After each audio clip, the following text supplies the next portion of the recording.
சிவாய நம திருச்சிற்றம்பலம். நமது சிவசிவ அன்பே சிவம் அறக்கட்டளையில் பயணம் செய்யும் அனைத்து அன்பர்களுக்கும் இனிய இரவு வணக்கம். இன்றைய சிறப்பு விருந்தினராக வந்திருக்கும் அருள்நிதி சோமசுந்தர ஐயா அவர்களை குருவின் சார்பாக வருகின்ற வரவேற்கிறேன். ஐயா, தலைப்பு சொல்லி ஸ்டார்ட் பண்ணிக்கலாம். நன்றி. வணக்கம். வாழ்க வளமுடன். கர்மா, இந்த கர்மா கோட்பாடு என்பதே தொன்று தொட்டு ஆராயப்பட்டு வந்த ஒரு நல்லதொரு சிந்தனை.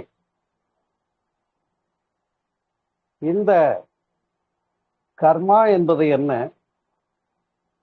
கர்மாவினுடைய விளைவுகள் எவ்வாறு ஏற்படுகிறது, அந்த கர்மா என்று சொல்லப்படுகிற செயல்களினுடைய மூலம் என்ன, விளைவுகள் என்ன, எந்த அளவிற்கு அது நம்மை தொடர்கிறது, அப்ப அத்தகைய விளைவுகளை நாம் எவ்வாறு வெற்றி கொள்வது, மாற்றுவது என்பதை பற்றியெல்லாம் பல்வேறு ஞான நூல்கள் பேசியிருக்கின்றன. குறிப்பாக கைவல்ய நவநீதம் என்ற ஒரு ஞான நூல், அந்த நூலிலே பஞ்சிரை ஊழித்தீ போல் பல ஜென்ம அவிதவித்தாம் சஞ்சிதவெல்லாம் ஞான தழல் சுட்டு வெந்நீராக்கும் கிஞ்சில் ஆகாமியம்தான் கிட்டாமல் விட்டு போகும் விஞ்சின பிராரத்துவத்தின் வினை அனுபவித்தே தீரும் என்று வினையின் வகைகளை, கர்மா பதிவுகளை சிறப்பாக விளக்கியிருக்கின்றார்கள். அப்படி அந்த கர்மா என்று சொல்லக்கூடிய செயல்கள், அந்த கர்மாவை புரிந்து கொள்ள வேண்டும். செயல் எங்கிருந்து வருகிறது நாம் அறிவோம். மனிதனுடைய தனிச்சிறப்பே மனம்தானே. அப்படிப்பட்ட தனிச்சிறப்புடைய மனதினுடைய வெளிப்பாடு, அந்த வெளிப்பாட்டினை வாக்கு என்ற பேச்சினாலும் செயல் என்ற வெளிப்பாட்டினாலும் வெளிப்படுத்த முடிகிறது. எனவே இந்த சொல் மற்றும் செயல் இவை இரண்டிற்கும் இருப்பது என்னவோ எண்ணம் தானே. எனவே பலரும் நம்முடைய செயல்கள் அந்த விளைவுகளை மட்டுமே வைத்து எதிர்கொள்ள அஞ்சுகின்றார்கள். ஆனால் விளைவுகளை மட்டும் கண்டு அஞ்ச தேவையில்லை. செயலுக்கு ஒரே விளைவு வந்தே தீரும் என்பது இயற்கையினுடைய இயல்பூக்க நியதி, த லா ஆஃப் நேச்சர் என்று சொல்லக்கூடியது. அப்படி செயலுக்குரிய விளைவாக வந்தே தீரும் என்பது விஞ்ஞானமும் ஏற்றுக்கொண்ட உண்மை. நாம் அறிவோம். ஆக்ஷன் என்று சொல்லுவோம் செயலை. Every action there will be equal opponent reaction. அதனிலே என்ன மாற்றமும் கிடையாது. அப்ப அந்த செயல் என்று ஒன்று இருக்குமானால், இப்பொழுது கைகளை தட்டி ஒலி எழுப்புகிறோம். கைகள் மோதுவதனால ஏற்படக்கூடிய ஒலி என்பது அதனுடைய விளைவு. கையை மட்டும் தட்டுவே சத்தம் வராம இருக்கணும்னு எதிர்பார்க்க முடியாது. அதுபோலதான் இயற்கையினுடைய நிகழ்வுகளிலே பஞ்சபூதங்கள் உள்ளிட்ட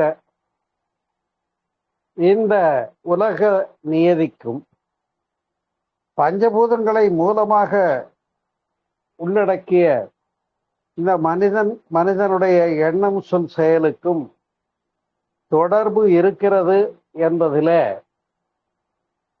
மாற்று கொள்வதற்கில்லை. எனவே அந்த எண்ணம் சொல் செயல் மூன்றும் ஒரு வரிசைப்படி நிகழ்ந்து கொண்டிருக்கிறது. செயல் எல்லாவற்றுக்கும் எண்ணமே மூலமாக இருக்கிறது. ஆனால் இந்த எண்ணம் என்று சொல்லக்கூடியதை இறைவனுடைய நேரடியான செயல்பாடு வெளிப்பாடு என்று கொள்ளலாம். ஏனென்று சொன்னால், நீர் பள்ளம் நோக்கித்தான் பாயும், நெருப்பு மேல் நோக்கித்தான் செல்லும், காற்று சுழன்று வீசும், மண் புவி ஈர்ப்பு விசை உள்ளது. இத்தகைய இயற்கையினுடைய நியதிகளை புரிந்து கொள்ளுகின்றவர்கள் கர்மாவை பற்றியும் புரிந்து கொண்டவர்களாக இருப்பார். நண்பர்களே, இதை வேறு வகையிலே நம்முடைய அன்றாட வாழ்க்கையிலே பேசுவோம், சிந்திப்போம். என்ன என்று கேட்டால், நான் என்ன பாவம் பண்ணேன், எனக்கு ஏன் இப்படிப்பட்ட விளைவுகள், நான் ஒன்றும் தப்பே பண்ணலையே, எனக்கு ஏன் விளைவுகள் வருது? அல்லது வேறு விதமாக கூட சிந்திப்பார்கள். ஒரு மனிதன் இருக்கிறான், அவன் மற்றொருவனை அடித்து விடுகிறான். இப்ப இந்த அடியை வைக்கிற வேலையால இவனுக்கு பாவம் சேர்ந்துக்குதா கணக்குல? இல்ல இந்த வாங்கி கொண்டவனுக்கு இப்படி ஒரு துன்பத்தை, அடி விழுந்து வலியை அனுபவிக்கிற துன்பத்தை அனுபவிக்க வேண்டும் என்பது இவனுக்கு முன்வினையாக இருந்ததா என்றெல்லாம் பல கேள்விகளை நாம் சிந்திக்க முடியும். ஏன்னா இப்ப அடிச்சதுனால பாவம் பண்ணி பாவத்தை சம்பாதிச்சுட்டானா, அல்ல அடியை பெற்றுக்கொண்டவன் ஏற்கனவே செய்த பாவத்துக்கு இப்ப அடியை வாங்கிட்டு அதை கணக்கு டேலி பண்ணிக்கிட்டானா அப்படின்னு ஒரு கேள்வியை முன்வைத்து பார்ப்போமே என்று சொன்னால், அன்பு உள்ளங்களே, இந்த அடிப்படையை இரு வினைகள் என்றும் பேசியிருக்கிறார்கள். வள்ளுவம் சொல்லுகிறது, இருள் சேர் இருவினையும் சேரா, இறைவன் பொருள் சேர் புகழ் புரிந்தார் மாட்டு என்று வள்ளுவம் சொல்லுகிறது. அப்படி இந்த செயல்களிலே விளைவுகளை சீர்தூக்கத்தக்க அறிவு என்பது மனிதனுடைய தனிச்சிறப்பு தானே. அப்ப செயல் என்று வருகிற போது அதனை கர்மா என்று குறிப்பிடுகிறோம். ஆனால் இதெல்லாம் ஏதோ முன்வினை பயனாக மட்டுமே வந்துவிட்டது என்று கருதுவதும் தவறு. அல்லது இப்படி என்று என் தலையில் எழுதிவிட்ட சிவனும் செத்துவிட்டானோ என்று ஒரு கவிஞர் பாடியதாக அறிகிறோம். அப்படி தலையில எழுத்துன்னு சொல்லுவாங்க. இந்த தலையெழுத்து என்று ஒரு வார்த்தையை வைத்துக்கொண்டு நம்முடைய செயல்பட வேண்டிய செயல்பாடுகளிலே, கடமைகளிலே நம் கையில் இருக்கக்கூடிய வினையை கையில் எடுத்து கையாள தெரியாத போது துன்பமே மிச்சமாக இருக்க அறியப்படுகிறோம் இல்லையா? அந்த வகையிலே தான் அன்பு உள்ளங்களே, இந்த செயல்களை, அந்த விளைவுகளை ஒட்டி நன்று தீது அறிவோமா இல்லையா? எனக்கு நல்லது கெட்டதே தெரியாதுன்னு யாராவது சொல்லுவோமா? எனக்கு நல்லது கெட்டதே தெரியாதுன்னு யார் ஒருவரும் சொல்ல போறதில்லை.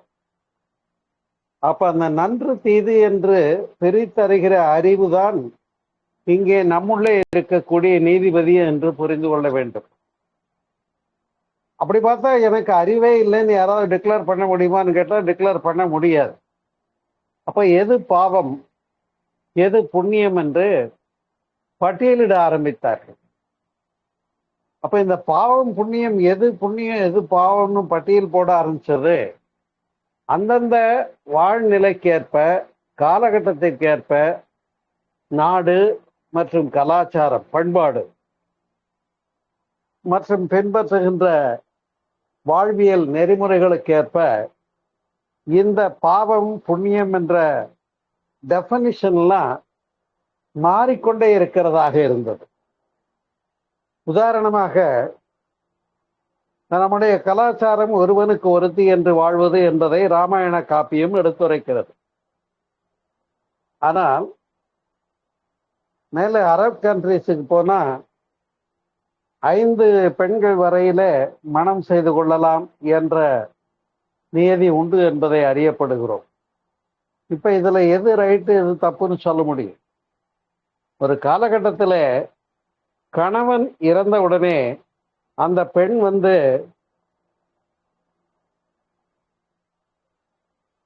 உடன்கட்டை ஏறுதல் என்பது நடைமுறையிலே இருந்தது.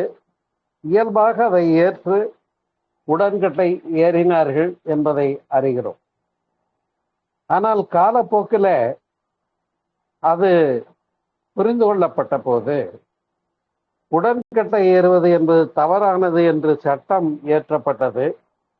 இன்றைக்கு அது நடைமுறையில் இல்லை. எனவே அன்றைய காலகட்டத்திற்கு ஒன்று சரி என்று சொல்லப்பட்டது. இன்றைய காலகட்டத்திற்கு அது புறமானதாக கருதப்படுகிறது என்று சொன்னால் இங்கே இந்த பாவம் எது புண்ணியம் எது என்பதற்கான ஒரு வரையறை நமக்கு உலகம் தழுவியதாக என்றைக்கும் உள்ள வரையறை தேவைப்படுகிறது. அதைத்தான் அருட்தந்தை யோகிராஜ் வேதாத்ரி மகரிஷி அவர்கள் ஒழுக்கம் என்பதற்கான ஒரு அருமையான விதிமுறையாக, ஒழுக்கம் என்பதற்கான ஒரு வரையறையாக கொடுத்திருக்கிறார்கள். தனக்கோ பிறருக்கோ தற்காலத்திற்கோ பிற்காலத்திற்கோ உடலுக்கோ அல்லது உள்ள உணர்ச்சிக்கோ தீமை பயக்காத செயல் எல்லா செயலான்னு சொல்லி அந்த வரையறை பற்றிய ஒரு தெளிவான பிக்சரைசேஷன் நமக்கு கொடுத்துட்றாங்க. தனக்கும் பிறருக்கும் தீமை பயக்காதது செய்து கொள்ளலாம். அது தற்காலத்திற்கும் தீமை பயக்காததாக இருக்க வேண்டும், பிற்காலத்திற்கும் தீமை பயக்காததாக இருக்க வேண்டும். இப்ப 2வது டெஃபனிஷனும் ஓகே. 3வது உடலுக்கோ அல்லது உள்ள உணர்ச்சிக்கோ தீமை பயக்காத எதை வேண்டுமானாலும் செய்யலாம் என்று இங்கே வரையறையை தருகிறார் அருட்தந்தை யோகிராஜ் வேதாத்ரி மகரிஷி அவர்கள். அன்பர்களே, ஒன்றை தெளிவாக புரிந்து கொள்ள வேண்டும். ஒன்றை எண்ணுகிறோம் என்று சொன்னால் அந்த எண்ணம் நம்முடைய சிந்தனை மூளையில எண்ண ஓட்டம் பதிவாகிறது. எப்படி போன் பேசுனா எங்க இருந்து பேசுனது, எவ்வளவு நேரம் பேசுனது, யாரோடு பேசுனது, எல்லா விஷயங்களும் அங்கே பதிவாகி விடுகிறது இல்லையா? அப்ப யாருக்கும் தெரியாம தானே போன் பேசுனேன், அது வெளியே தெரியாதுன்னு சொல்ல முடியாது. என்னன்னு கேட்டா, எப்படி அந்த தொலைபேசி மூலமாக அழைத்த அழைப்பு பதிவாகிறது, அதுபோலதான் எண்ணும் எண்ணம் இங்கே உண்ணும் உணவு எப்படி உடல் மட்டும் பாயுமோ அதுபோல எண்ணும் எண்ணம் எங்கும் பாயும் என்பதை மறுக்க முடியாது. அப்படி நம்முடைய எண்ணம் என்று சொல்லக்கூடியது மோஸ்ட் பவர்ஃபுல் தான். ஆனா அதை என்ன பண்ணிடுறோம், நாமளே அதனுடைய பலம் தெரியாம அதனை பயன்படுத்துகின்ற வகையிலே வறியவர்களாகி விடுகிறோம். இன்னும் சொல்ல போனால் நாம் எண்ணுகின்ற இந்த எண்ணம் என்று ஒன்று இருக்கிறது பாருங்கள், இது இறைவனுடைய நேரடியான செயல் என்று சொல்லலாம். அந்த அளவுக்கு அந்த எண்ணத்திற்கும் எண்ணத்தினால் வெளிப்படுகின்ற அந்த வெளிப்பாடுகளுக்கும் தொடர்பு இருக்கிறது என்பதைத்தான் புரிந்து கொள்கிறோம். அதைத்தான் எண்ணம் சொல் செயல் என்று விளக்கினேன். இதனை அந்த நாளிலே சொல்லுவாங்க திரிகரண சுத்தி என்று சொல்லுவார்கள். மனம், வாக்கு, காயம் இவற்றினால் தூய்மையாக இரு என்று சொன்னார்கள். எனவே எண்ணுகின்ற எண்ணத்திலேயே தூய்மை தேவைப்படுகிறது. நான் மனசுக்குள்ளதானே நினைக்கிறேன் கெட்ட நினைவுகளை, இது யாருக்கு தெரிய போகுது அப்படின்னு நம்ம நினைக்க முடியாது. இதுவும் அலைகளாக எங்கும் விரிந்து கொண்டுதான் இருக்கிறது. நல்லதை நினைத்தால் நமக்கு நன்மை விளையும், அல்லதை நினைத்தால் நமக்கு அல்லனவாகிய தீமை விளையும் என்பதிலே மறுப்பேதும் இல்லை. அதனால்தான் சொன்னாங்க, மாதா பிதா செய்தது மக்கள் தலைமையிலேன்னு சொன்னாங்க. இந்த வரிகள்ல இருந்து என்ன புரிகிறது என்று சொன்னா, தாய் தந்தையர் அவர்களுடைய செயல்கள் அவர்களுடைய உடலிலே நோயாக, உள்ளத்திலே களங்கமாக, உயிரணுக்களிலே குணப்பதிவாக, அதாவது குரோமோசோம்ஸ்ன்னு சொல்றோம்ல, டிஎன்ஏ ஆர்என்ஏ நம்ம தெரிஞ்சிருக்கோம். இன்னைக்கு சயின்ஸ் ஏற்றுக்கொண்ட ஒரு உண்மை. அப்ப அதுவும் பதிவாகி இருக்கிறது. புலன்களிலே பழக்க பதிவாக அமைந்து விடுகிறது. மூளையிலே எண்ணப்பதிவாக இயங்குகிறது. இப்படி உடலிலே நோயாக, உள்ளத்திலே களங்கமாக, உயிரணுக்களிலே குணப்பதிவாக, மூளையிலே எண்ணப்பதிவாக, புலன்களிலே பழக்க பதிவாகவெல்லாம் பதிகிற வகை இல்லாமல் இன்னும் ஆகாச பதிவாக பிரபஞ்ச காந்தம் என்று சொல்லக்கூடிய வான்காந்தத்திலும் இங்கிருந்து செல்லுகின்ற அலைகள் அதற்குரிய விளைவை நிகழ்த்தும் என்பதிலே மாற்று ஏதும் இல்லை. அதனாலதான் ஏன் இயற்கையே மாறிவிடுகிறது, இயற்கை பொய்த்து விடுகிறது. சில நேரங்கள்ல ஒட்டு மொத்தமா வெள்ளம் கொண்டு போய்விடுது. அல்லதுன்னா அத்துணை மலைகளிலே உள்ள காடுகளிலும் தீப்பற்றி எரிந்து விலங்குகள் உட்பட எல்லாம் அழிந்து போகிறது. இப்படிப்பட்ட எரிமலை, பூகம்பம், சுனாமி போன்ற வினை விளைவுகள் எதனால் வருகிறது என்று ஒரு கேள்வியை முன்வைப்போமே என்று சொன்னால், நான் சற்று முன்பு குறிப்பிட்டேனே, அந்த வான்காந்தம் என்று சொல்லக்கூடிய பிரபஞ்சத்திலே ஒரு பதிவு உண்டு என்று சொன்னேன். அதை நீங்கள் மறந்திருக்க மாட்டீர்கள். அப்படி இந்த பிரபஞ்ச காலந்தத்திலிருந்து இங்கிருந்து போகிற அலைதான். நாம நினைக்கிறோம், நான் கெட்டதை நினைக்கிறேன், இது யாருக்கும் தெரியாதுன்னு நினைக்கிறோம். அந்த எண்ணம் விளைவை தந்தே தீரும். எண்ணமாக இருக்கட்டும், சொல்லாக இருக்கட்டும், செயலாக இருந்தாலும் இந்த மூன்றுமே நம்மிடத்திலிருந்து தானே வெளிப்படுகிறது என்ற பேருண்மையை புரிந்து கொள்ள வேண்டும் இல்லையா? அதைத்தான் சொன்னாங்க, முற்பகல் செய்யின் பிற்பகல் விளையும் என்று சொன்னார்கள். என்ன, முற்பகல் நாம ஒண்ணு செஞ்சோம்னா அது பின்னாடி வந்தே தீரும் என்பதை மறுக்க முடியாது என்று சொன்னார்கள். அதைதான் மறைபொருளாக சொன்னார்கள். வினை விதைத்தவன் வினையை அறுப்பான்.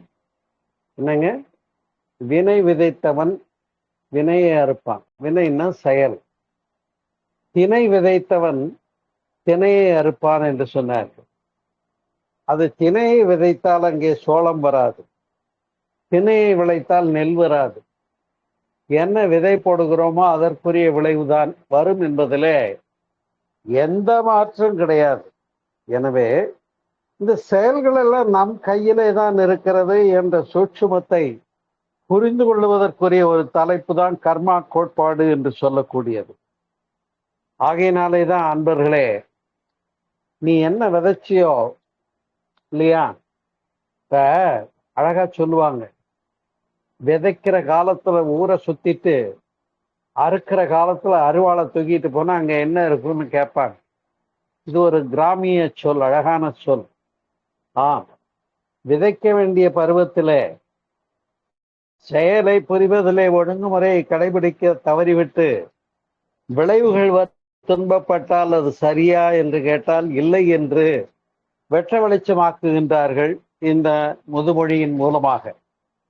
இன்னும் சொல்ல போனால் அன்பர்களே, ஒருவன் ஒரு கேட்டினை எண்ணுகிறான் என்று சொன்னாலேயே அவன் அந்த கேடான விஷயத்தை எண்ணும் போதே அவனுடைய மனம் அங்கே களங்கப்பட்டு விடுகிறது என்பதை புரிந்து கொள்ள வேண்டும்.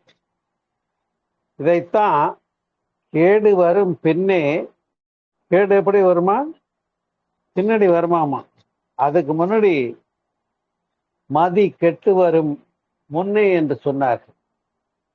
அப்ப பின்னால இவனுக்கு ஒரு கேடு வரப்போகுதுங்கிறது எது இண்டிகேஷன்? இப்ப இவன் கெட்டதை நினைக்கிறான்னு சொல்லும் போது மதி கெட்டு வரும் முன்னே என்று விளக்கினார்கள். எவ்வளவு அழகாக கர்மா கோட்பாட்டை எளிய பழமொழிகளாக தந்திருக்கிறார்கள் பாருங்கள். ஆனா நாம என்னமோ எனக்கு ஒண்ணுமே புரியல, நான் நல்லவன் தானே, எனக்கே இந்த விளைவு வருதுன்றது கேட்கிறோம். அதையெல்லாம் முக்கோண விதி என்ற ஒரு அடிப்படை தத்துவத்தை வைத்து முடிவாக புரிந்து கொள்ள முடியும் என்பதில் எந்த விதமான ஐயமும் இல்லை. ஆகினாலே தான் தன்வினை தன்னை சுடும் என்றும் அழகாக பழமொழியிலே சொன்னார்கள். இன்னும் சொல்ல போனால் அதையே சுருங்க சொன்னால் எனக்கு மிகவும் பிடித்த வரி எது என்று கேட்டா, நினைக்க தனக்கு. ஒருவன் தன்னுடைய எண்ணத்தை செயலா கையில் எடுக்கிறார். அந்த எண்ணம் நல்லதை நினைத்தால் அது நல்லதாக அவனுக்கு விளையும், அல்லதை நினைத்தால் அது அல்லதாக அவனுக்கு வந்து சேரும். உண்டா இல்லையா? அப்ப அதுதான் நினைக்க தனக்கு என்று சுருக்கமா சொன்னாங்க, ரத்தின சுருக்கமா சொன்னாங்க. எனவேதான் இந்த கர்மா என்று சொல்லக்கூடியது செயல் மட்டுமல்ல, பேசுகின்ற பேச்சு இருக்கிறது பாருங்கள். அதாவது நரம்பில்லாத நாக்கு என்று சொல்வார்கள். அது நாக்கு மேல பல்ல போட்டு என்ன வேணாலும் பேசிடலாமான்னு கேட்பாங்க. அப்படி அதை வள்ளுவம் சொல்லுகிறது, தீயினால் சுட்ட பொன் உள்ளாரும் ஆறாதே நாவினால் சுட்ட வடு என்று சொல்லப்படுகிறது. அப்ப அந்த அளவுக்கு பேச்சு ஒருவருடைய மனதில் ஆழமான எஃபெக்ட் கொடுக்க முடியும் என்பதும், இதே நல்ல வார்த்தைகளை சொல்லுகிற போது நம்மை சந்திக்கின்ற நபர் மகிழ்ச்சியினாலே நிறைவினாலே நிறைந்து போகிறார். அதே அல்லனவற்றை அவர் மீது பிரயோகம் செய்கிற போது, இப்ப நான் அவரை ஒருத்தரை சுடுசொல் பேசுகிறேன் என்று வைத்துக் கொள்ளுங்கள். அப்படி சுடுசொல் பேசினால் அவர் சந்தோஷமா போவாரா? யோசனை பண்ணி பாருங்க. ஐயா என்ன முட்டாள்னு திட்டாரு, எனக்கு ரொம்ப சந்தோஷம் அப்படின்னு யாராவது சொல்லுவாங்களா? இல்லை, வருத்தப்படுவாங்க. அப்ப அங்கே நட்பு நலம் பாதிக்கப்படுகிறது, உறவு நலம் பாதிக்கப்படுகிறது, நம்மை சுற்றிலும் அந்த தீய அலைகள் வெளிப்படுத்தப்படுகிறது என்று சொன்னால் அங்கேதான் நினைக்க தனக்கு என்பதை புரிந்து கொள்ள வேண்டும். நாம ஒன்ன கேடு நினைச்சா அது நமக்கு வந்தே தீரும் என்ற விதியிலிருந்து விலக்கே கேட்க முடியாது. இந்து தர்மத்தை பொறுத்தவரையில கர்மா கோட்பாடு ரொம்ப பலமானது. ஆனா கிறிஸ்டியானிட்டி போன்ற மற்ற சமயங்களிலே அதே விஷயத்தை வேற மாதிரியும் அவங்க சொல்லப்படுவதை பார்க்கிறோம். உன்னுடைய பாவங்களை ரட்சிப்பதற்காக நான் வந்திருக்கிறேன் என்று சொல்லுது. அப்ப பாவத்திற்குரிய மன்னிப்பு உண்டு என்று அது போன்ற சமயங்களிலே சொல்லப்பட்டாலும் கூட, செயலும் செயலுக்குரிய விளைவும் உன் கையிலே தான் இருக்கிறது என்ற பேருண்மையை வெளிப்படுத்தியதும் பேசியதும் விநாசகாலே விபரீத புத்தி என்றெல்லாம் சொல்லி தந்தது. விதை ஒன்று போட சுரை ஒன்று முளைக்குமா என்று சொல்லி சென்ற வார்த்தைகள் எல்லாம் மிகவும் சிறப்பு தானே. நாம் சிந்தித்து உணர வேண்டிய மிகப்பெரிய விஷயங்களாகும். எனவேதான் சற்று முன்பு நாம் சிந்தித்தது போல, உடலிலே நோயாக, உள்ளத்திலே களங்கமாக, உயிரணுக்களிலே குணப்பதிவாக, மூளையிலே எண்ணப்பதிவாக, இவையெல்லாம் கடந்து பிரபஞ்ச பதிவாகவும் அங்கே வான்காந்தத்திலே இங்கிருந்து நாம் எண்ணுகின்ற எண்ணங்கள் எட்டி இங்கேயே திரும்பி வரும் என்பதுதான் இயற்கையினுடைய முரண்பாடுகளுக்கெல்லாம் காரணம். சற்று முன்பு நான் ஒரு அழகான ஒரு சமயத்தை சொன்னேன், முக்கோண விதி என்பது. இந்த முக்கோண விதியை பற்றி என்னுடைய 4வது நூல் பெண்மை மனிதத்தின் முழுமை என்று ஒரு நூல் வெளியிட்டேன் கடந்த ஆண்டிலே. அந்த நூலிலே முக்கோண விதி என்று இதனை பற்றி எடுத்து விளக்கி இருக்கிறேன். ஒரு முக்கோணத்தினுடைய ஒரு முனையிலே நாம் இருக்கிறோம் என்று சொன்னால் அந்த வினையும் வினையினுடைய விளைவுகள் எல்லாம் நம்மோடு முடிந்து விடுவதில்லை. அந்த விஷயத்தை புரிஞ்சுக்கணும். அங்க இன்னொரு பெரிய கான்செப்ட் காத்துக்கிட்டு இருக்கு. நான் என்ற முக்கோணத்தினுடைய ஒரு மூலையில நம்ம வைத்துக்கொண்டா இன்னொரு பக்கம் இயற்கை விதி, இன்னொரு பக்கம் சமுதாய வினை. இப்ப இயற்கை விதிங்கிறத லா ஆஃப் நேச்சர்னு சொன்னேன். அதை எப்படி நாம் புரிந்து கொண்டோம்? செயலுக்குரிய விளைவாக, நல்லா கவனிங்க, இதை அப்படியே அண்டர்லைன் பண்ணி சிகப்பு கோட்டில் எழுதி வச்சுக்கோங்க. செயலுக்குரிய விளைவாக இயற்கையின் ஒழுங்கமைப்பே நிகழ்ந்திருக்க, law of nature. Law of nature செயலுக்குரிய விளைவாக இயற்கையின் ஒழுங்கமைப்பே நிகழ்ந்திருக்க பரமனை போய் தூற்றுவதால் என்ன பயன்? அங்க போய் முறையிடுவதில் என்ன பயன் இருக்கு?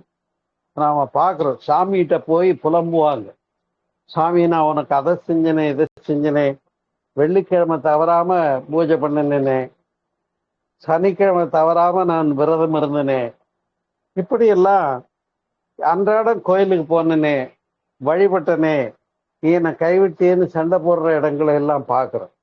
இது அறியாமை. ஏனென்று சொன்னால் இந்த முக்கோணத்தினுடைய ஒரு முனையிலே இருந்து நாம் செய்கின்ற செயல்களுக்குரிய விளைவுகளிலிருந்து மாற்று இல்லை என்று கண்டோம். அதுபோலவே இந்த பக்கம் இயற்கை விதி என்று ஒன்று சிந்தித்தோமே என்று சொன்னால் அந்த இயற்கை முரணானவற்றை முரண்பாடாகவே விளைவை தரும். நல்ல செயலுக்கு நல்ல விளைவை தரும். அந்த இயற்கையும் வெல்ல முடியுமா என்று கேட்டால் முடியும் என்பது இறுதியான ஒரு சொல்லாகும். அதே போல அந்த முக்கோணத்தினுடைய மற்றொரு பக்கத்தை எடுத்துக்கொள்வோமே என்று சொன்னால் அது சமுதாய வினை என்று சொல்லக்கூடியது. இந்த சமுதாயம் என்பது நமக்கெல்லாம் கடப்பாடு உடையது தானே, இல்லைன்னு சொல்லி பாருங்க. சமுதாயத்துக்கும் உங்களுக்கும் தொடர்பு இருக்கா இல்லையான்னு கேட்டா எனக்கு என்ன பொறுப்பு இருக்கு அப்படின்னு யாரும் சொல்லிவிட முடியாது. ஏனென்றால் நாம மதியம் உணவு எடுத்துக் கொள்ளுகிறோம், உண்டா இல்லையா? அந்த மதியம் சாப்பிட்ற உணவுல ஒருபடி உணவு சாம்பார் சாதம் இருக்குன்னு வச்சுக்கோங்க, கையில் எடுத்துக்குவோம். அதுல இருக்க அரிசி, அதை விளைவித்தவன், களை எடுத்தவன், கதிரடித்தவன், மூட்டை தூக்கியவன், விற்பனை செய்தவன், சமைத்து போட்டவள் உட்பட எத்தனை பேர் அதனிலே பொறுப்பாளியாக செயல்பட்டிருக்கிறார். அதே போல உப்பு, உப்பளத்திலிருந்து வருகிறது, எத்தனை பேர் உழைப்பை நாம் கையாண்டிருக்கிறோம் இல்லையா? மலையிலிருந்து வருகிறது ஏலக்காய், அதை நாம் எவ்வாறு கையாளுகிறோம்? எனவே அந்த மிளகிலிருந்து, மிளகாவிலிருந்து உப்பு, புளி எல்லாமே, எண்ணெய் வித்துக்கள், பருப்பு வகைகள் எல்லாமே இந்த உழவு, விவசாயம், மற்றவர்களுடைய கடுமையான உழைப்பு, சிரமங்களில் இருந்துதான் நாம் பெற்றிருக்கிறோம். இதுல இருந்து என்ன சொல்றாங்கன்னா, ஒருபடி சோற்றில் உலக ஒற்றுமை காண்டல் என்று வேதாத்திரி மகரிஷி அவர்கள் குறிப்பிடுவார்கள். இதை மறந்து விடக்கூடாது. என்னங்க, ஒருபடி சாப்பிட்றோமில்ல, மத்தியானம் சாப்பிட்றோம் இல்லையா? இந்த மதிய உணவுல, அந்த ஒருபடி உணவுல எத்தனை பேர்களுடைய உழைப்பு அங்கே இருந்து நமக்கு பயனாக நம்மை வந்து சேர்ந்திருக்கிறது என்ற இயற்கை வினை, சமுதாய கடப்பாட்டினை நாம் மறுக்க முடியாது இல்லையா? அப்ப நாம பிறந்ததுல இருந்து இப்ப இது வரைக்கும் வளர்ந்துருக்கோம்னா சும்மா வளர்ந்துருக்கோம். ஒருத்தன் சொல்றான், இன்னைக்கு நான் 25 வயசு கட்டளம் காளையாக இருக்கிறேன், நான் என்னையா யாருக்கையா செய்ய வேண்டியிருக்கு அப்படின்னு நினைக்கலாம். ஆனா இந்த 25 வயது வரைக்கும் பெற்றெடுத்த தாய் தந்தையரிலிருந்து, அறிவு கொடுத்த குருவிலிருந்து, இந்த சமுதாயம் நமக்கு கொடுத்த கொடைகள் எல்லாம் தான் இன்னைக்கு 25 வயது ஆண்மகனாக நாம் வெளிப்பட்டு இருக்கிறோம் என்பதை அறியப்படுகிற போது, அங்கேதான் சமுதாய வினை என்று சொல்லக்கூடியதை புரிந்து, அனுசரித்து, உணர்ந்து செம்மையாக நிகழ்வுகளை கொண்டு போக வேண்டிய பொறுப்பிலே இருக்கிறார். இப்ப நாம் இருக்கிறோம், இந்தியாவிலே வாழ்கிறோம். இங்கே இருக்கக்கூடிய அந்த இந்தியன் பினல் கோடுன்னு ஒண்ணு இருக்கு, நமக்கு தெரியும். இந்திய அரசியலமைப்பு சட்டம் என்று சொல்லக்கூடியது. இப்ப நீங்க என்ன சொல்ல முடியாது, நான் இந்த இபிகவுக்கெல்லாம் பயப்பட மாட்டேன், எனக்கு அதுக்கு சம்மந்தம் இல்லை, என் இஷ்டத்துக்கு நான் நடப்பேன், நீங்க நடக்க முடியுமா? சாலையிலே சென்றால் கீப் லெப்ட்ங்கிறது சாலை விதியாக இருக்கிறது. அதனை நான் மாற்றி நடந்தால் அங்கே என்ன நடக்கும்ன்றது உங்களுக்கே தெரியும். கீப் லெப்ட் இல்லாம மாறி போனோம்னா அதுக்குரிய விளைவு வந்துதானே தீரும், உண்டா இல்லையா? அப்ப அதை தான் சமுதாய வினை என்று இங்கே நாம் குறிப்பிடுகிறோம். இந்த சமுதாயத்தினுடைய வினையும் விளைவும் வேறு வேறாக இருந்திருந்தாலும் கூட அதையும் கூட வெல்லக்கூடியவர்களாக மகான்களும் ஆண்டோர்களும் சான்றோர்களும் இருந்திருக்கிறார்கள் என்பதை இந்த நேரத்திலே அடிப்படையாக புரிந்து கொள்ள வேண்டும். எனவேதான் நான் முதலியே சொன்னது போல, வினை என்று சொல்லக்கூடியது பழவினை புகுவினை என்று இயல்பாக சொன்னார்கள். இருள் சேர் இருவினையும் பொருள் சேர் புகழ் புரிந்தார் மாட்டு என்பதுல இருவினை என்று குறிப்பிட்டது வேறொன்றுமில்லை, பழவினை புகுவினை என்று சொல்லக்கூடியது. அப்ப அங்க ஒரு அரியர் பேப்பர் இருக்கு, பெத்தவங்க கிட்ட இருந்து நம்முடைய அவங்கள பெத்தவங்க எத்தனை பிறவி தொடர் இல்லையா?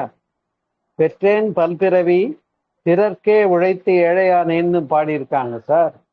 எனவே இந்த பிறவித்தொடரை பற்றியெல்லாம் நான் என்னுடைய பிறப்புக்கு முன்னும் இறப்புக்கு பின்னும் உயிரின் நிலை நூலிலே மிகச் சிறப்பாக தெளிவாக விளக்கியிருக்கிறேன்.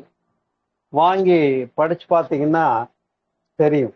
அந்த வகையிலே தான் இருவினை என்று இங்கே சொன்னாங்கன்னா, சைவ சித்தாந்தம் போன்ற நூல்களில் 3 வினையாக பேசுகிறது. அதுதான் நான் முதல்ல சொன்ன ஒரு கவி ஒண்ணு, கைவல்ய மனிதம் பாடல் பார்த்தோம் இல்லையா? அதுல பஞ்சினை ஊழித்தீ போல் பல ஜென்ம விதவித்தாம், பல ஜென்மங்களாக வழிபடி தொடராக குரோமோசோம்ஸ்ல டிஎன்ஏ ஆர்என்ஏ இல்லை, புரியுதா? பல ஜென்ம அவிதவித்தாம் சஞ்சித கர்மா என்று சொல்லுகிறார்கள். சஞ்சிதம் என்றால் பை. எந்த பை? தாயினுடைய கருப்பையிலிருந்து கொண்டு வந்திருக்கமா இல்லையா? டிஎன்ஏ ஆர்என்ஏ மறந்துடக்கூடாது. இது நாம கேட்டு வந்திருக்கா, கேட்காம வந்திருக்கா? இதுதான் இயற்கையினுடைய நியதி, இல்லைங்களா? அத அழகா லேபுக்கு கொடுத்து விட்டு டிஎன்ஏ டெஸ்ட் எடுத்துட்டு இது என்ன மூலக்கூறு, இது ஆணு பொண்ணு என்ன, அந்த அத்துணை ஹிஸ்டரியும் தூக்கி முன்னாடி வச்சிருவாங்க. அப்ப அந்த அளவுக்கு அதை பகுப்பு செய்து ஆராயவும் இன்றைக்கு விஞ்ஞானம் புரிந்திருக்கிறது. அதை புரிந்த காரணத்தினாலே தான் பஞ்சினை ஊழித்தீ போல் பல ஜென்ம அவிதவித்தாம் சஞ்சிதம் எல்லாம் ஞான தழல் சுட்டு வெந்நீராக்கும் என்று சொன்னால், ஞானம் என்பது எங்கே என்றால் நம்முடைய ஸ்திரகிரி என்று சொல்லக்கூடிய துரிய தவம், உச்சியிலே நினைவை நிறுத்தி செய்கின்ற யோகம். அதை மிக அழகாக சொல்லுவோம். உறக்கம், பேருறக்கம் என்று சொல்லுவார்கள் இல்லையா?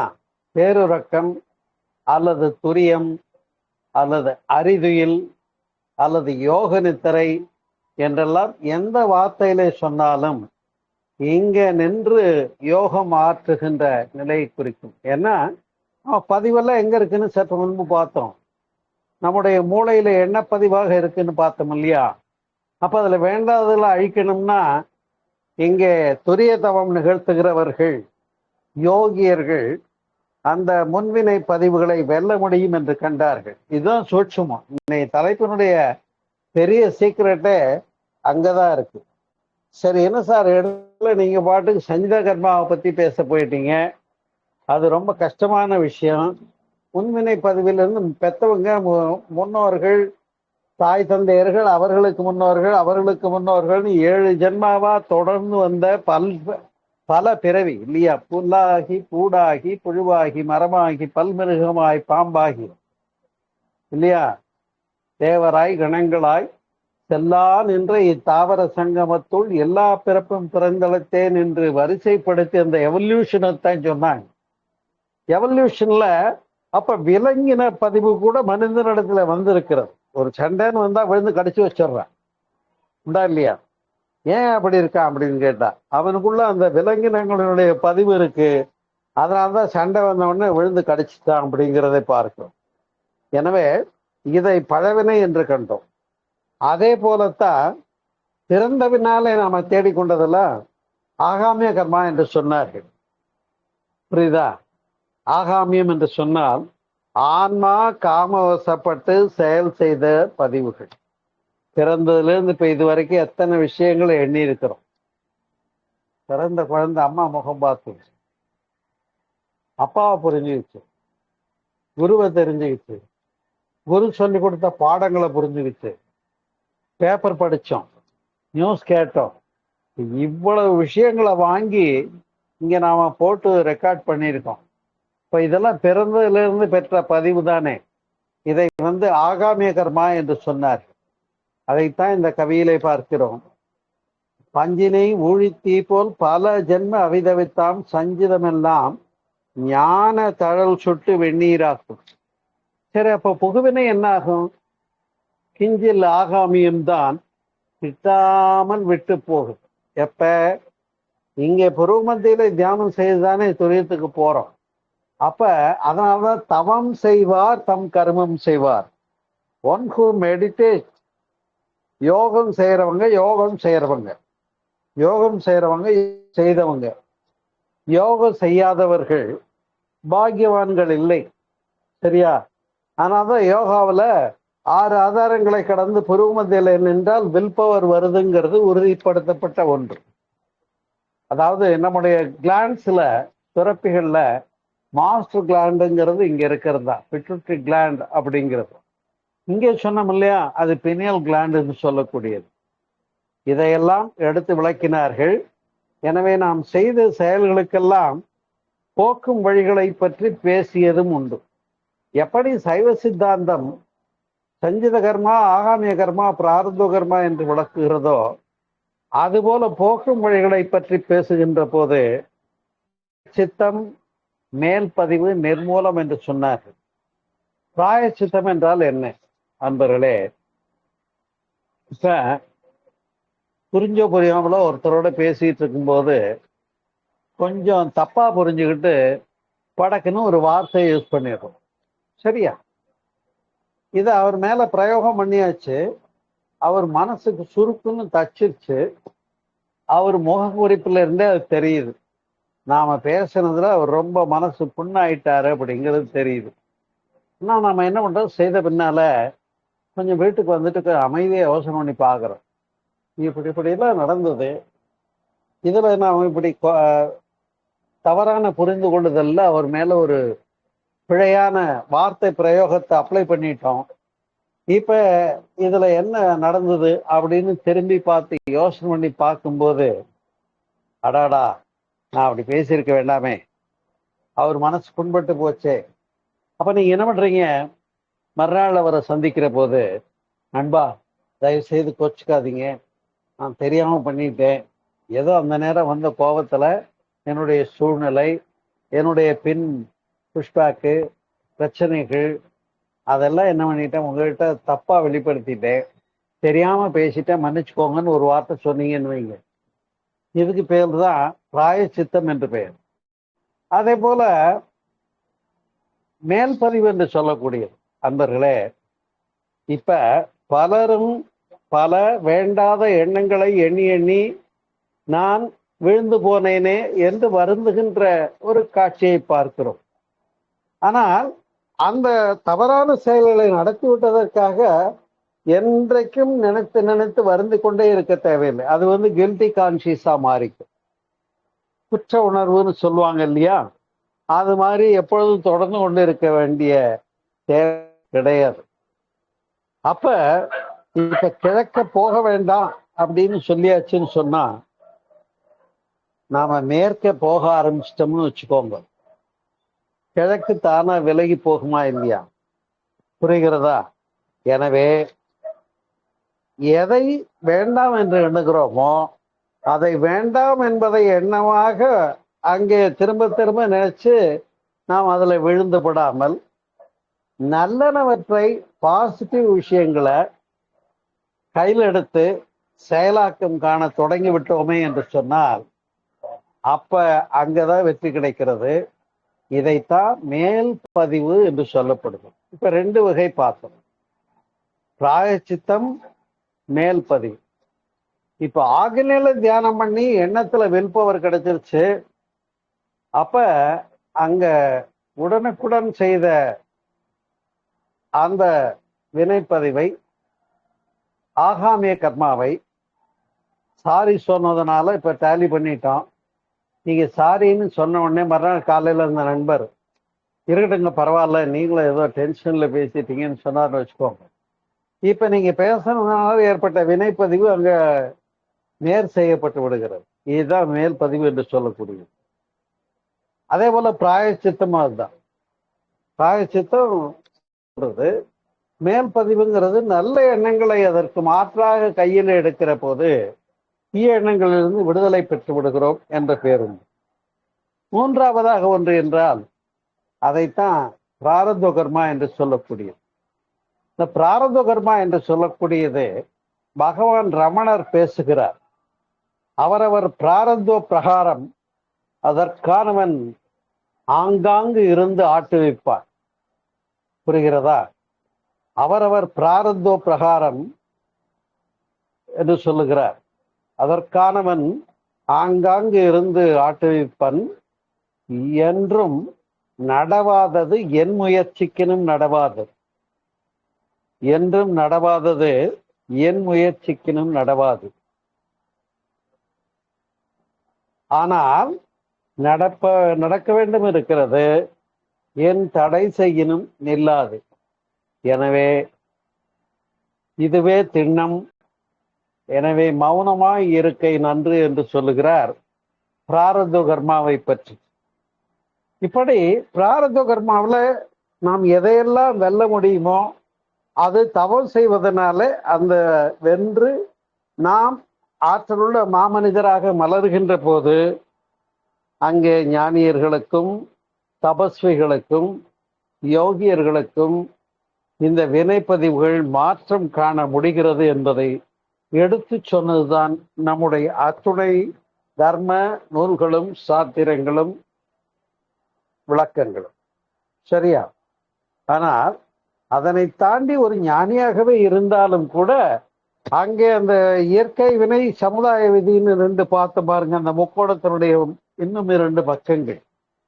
அந்த 2ஐயும் கூட வெற்றி பெறுவது ஒரு நிறைஞானிக்கு ஆகும் என்று பகவத்கீதையும் ஏற்றுக்கொள்ளுகிறது.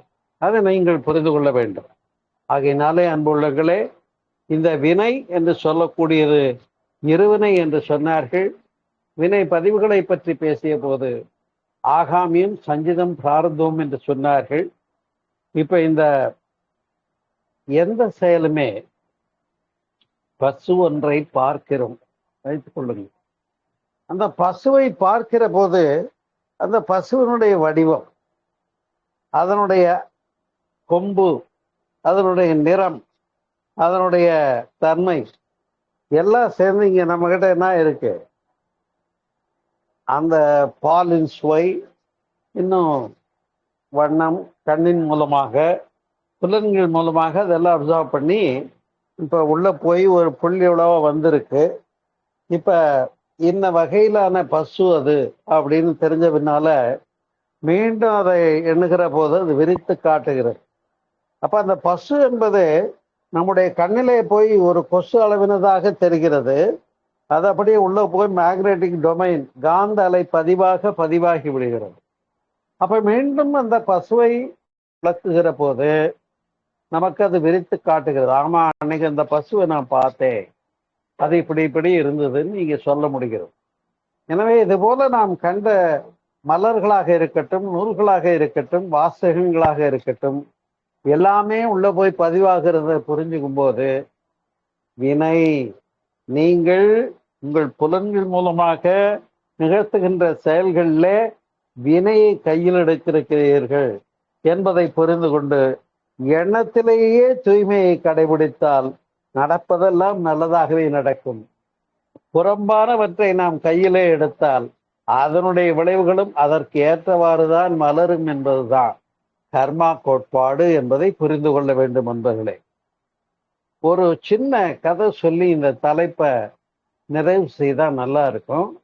உங்களுக்கு அப்பத்தான் கொஞ்சம் புரிஞ்ச மாதிரி இருக்கும். அன்பர்களே, பகீரதன் தவம்னு ஒரு கதை கேள்விப்பட்டிருப்பீங்க.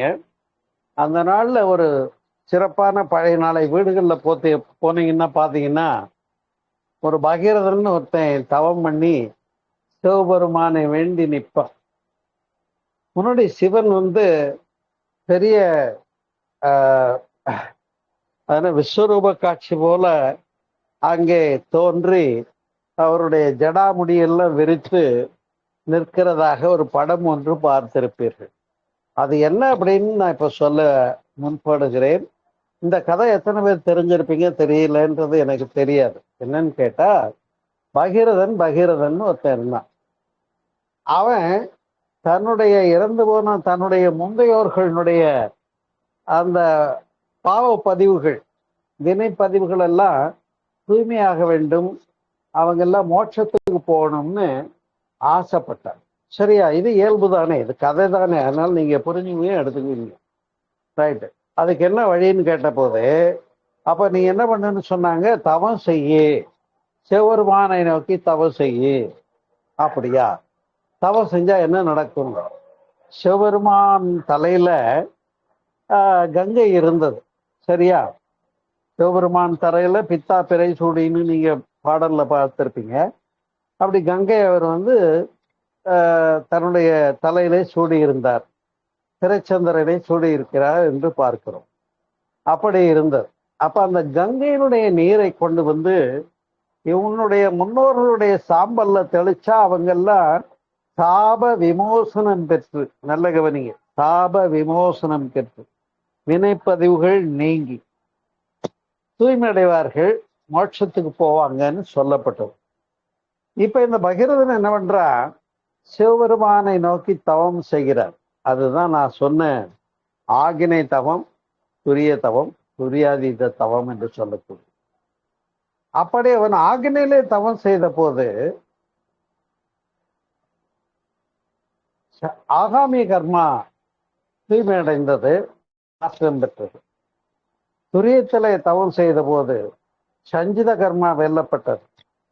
துரியாதீதம் என்ற நிலைக்கு போகும்போது இப்ப 3 பார்த்தோம் இல்லையா, பிராயச்சித்தம், மேல் பதிவு, நிர்மூலம் என்று. இந்த 3வது சொன்ன நிர்மூலம்ங்கிறது எதுன்னு கேட்டா, துரியாதீத நிலை என்று சொல்லக்கூடிய சமாதி நிலைக்கு போகிற போது நம்முடைய பதிவுகள் அத்தனையும் சப்ஜாடா காலியாயிடும், நோ மோர் பதிவுகள். அப்ப அந்த இடம் தான் நிர்மூலம் என்று சொன்னார். நிர்மூலம்னு கேள்விப்பட்டிருப்பீங்க. நிர்மூலம்னா முற்றிலுமாக அழிந்து போகிறது. இப்படி போக முடியும் என்று தெரிஞ்சு சிவபெருமானை நோக்கி தவம் செய்த போது ஒன்றை கவனிங்க. இப்ப இதுவரையில கதையை தான் கேட்டோம். அவன் என்ன பண்ணா, தவம் பண்ணான். தவம் பண்ணா என்ன நடக்கும்? 6வது மையம் ஆகினை துரியம் இது ஒழுங்கா இயங்குச்சுன்னு வைங்க. உண்ணாக்கு மேலேறி 9மை மெத்த உண்டு, உண்ணாக்கு மேலேறி 9மை கண்டவர்க்கு கண்ணம்மா காரணங்கள் மெத்த உண்டே என்று பாடியிருக்கிறார்கள் சித்தர் பாடல்கள்.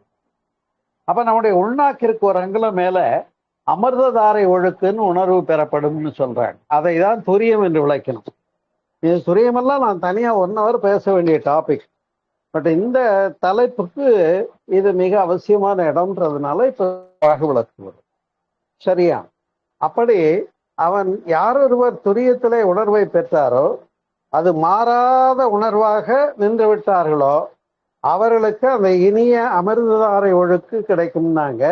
அதுதான் இவன் தவம் பண்ணா கங்கா தேவிய சிவபெருமான் அனுப்பி வைக்க போன்னு சொன்னாரு. நீ கங்கை கொஞ்சம் போ, அவனுடைய முன்னோர்கள் வினை தீர்வது அப்படி. அந்த கோபம் வந்து, நான் சிவன் தலையிலேயே இருக்கிறவ, நீ என்ன போய் போக சொல்றியான்னு கோபம் வந்து பிரளயமா வந்தாங்களாம்.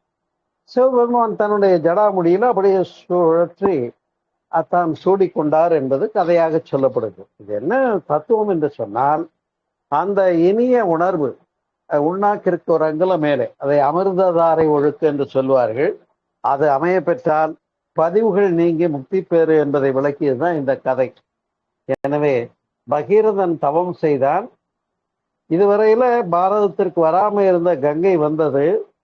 அந்த நீரை தெளித்து அவனுடைய முன்னோரும் அவனும் 7 ஜென்மங்களுக்கும் வினைப்பதிவுகள் நீங்கினார்கள். கர்மா தான தலைப்பு இன்னைக்கு என்று இந்த கதையின் வாயிலாக அறிகிறோம் என்று சொன்னால், அப்படி முன்வினை நிறைய வழிவழி தொடராக வந்த ஜீன்ஸ் குரோமோசோம்ஸ்ல வந்த பதிவுகள் எல்லாம் தூய்மை செய்வதற்கு தவத்தாலே அன்றி வேறு வழியில்லை என்று கூறி, யாரொருவர் தவம் செய்கிறாரோ அவர்தான் தன் கர்மம் செய்கிறார், மற்றெல்லாம் அவம் செய்கின்றார்கள்.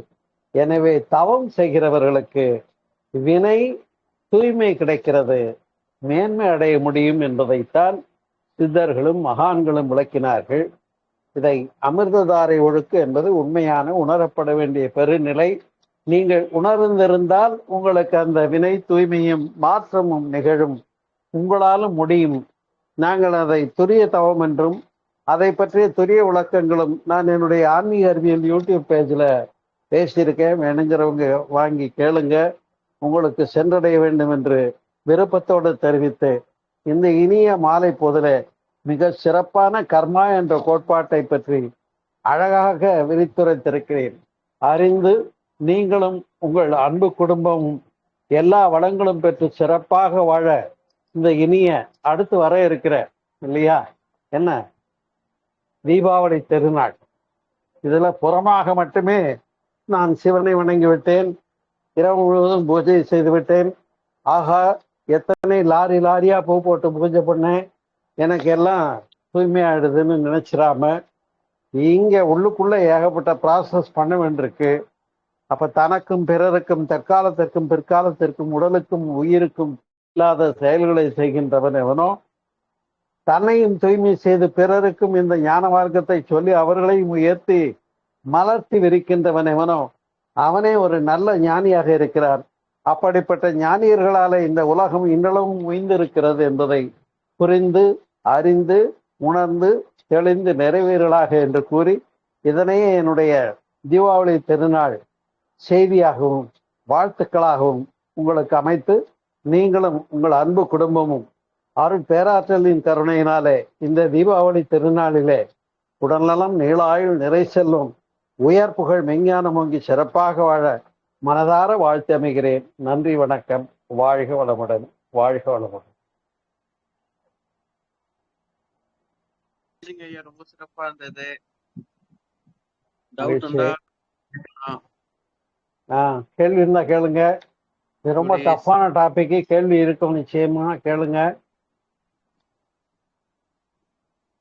Latha madam, Suresh sir, Nandiyappan, sir ரொம்ப நல்லா இருந்தது சார். வாழ்க வளமுடன். ரொம்ப நல்லா இருந்தது. நல்லா பழைய விஷயம் எல்லாம் திருப்பி கேட்கும் போதும் அது தெரிஞ்ச விஷயமா இருந்தா கூட ரொம்ப திருப்பி கேட்க கேட்க நல்லா இருந்தது. தேங்க்யூ. வாழ்க வளமுடன். நல்லதுமா. அது மட்டும் இல்ல, இதுல எப்ப எந்த டவுட்னாலும் நீங்க கேள்வி கேட்க உரிமை இருக்கு, எனக்கு போன் பண்ணுங்க. பாலகிருஷ்ணன் கிட்ட நம்பர் வாங்கிக்கோங்க, கேள்வி கேட்கலாம், பதில் கிடைக்கும். சரியா? Okay okay. வாழ்க வளமுடன். நல்லது மகிழ்ச்சி. அந்த முன் பயன் பின் பயன் சொன்னீங்களே, அதெல்லாம் நல்லா யூஸ்ஃபுல்லா இருக்கு. Thank you sir. மகிழ்ச்சி மகிழ்ச்சி. நல்லது. தொடர்ந்து ஏதாவது கேள்விகள் இருந்தால் நீங்கள் கேள்விகளை கொடுக்கலாம், பதில் பெறலாம். என பதில் அளிக்க வேண்டிய பொறுப்பும் கடமையும் எனக்கு இருக்கிறது. வாழ்க. நன்றிங்க. நன்றி, நன்றி. முடிச்சுக்கலாம். நன்றி. சரி, நன்றி, வணக்கம், நிறைவு, மகிழ்ச்சி. மீண்டும் தீபாவளி நல்வாழ்த்துக்கள். வாழ்க வளமுடன். பாலகிருஷ்ணன் வாழ்க வளமுடன். நன்றி, நன்றி.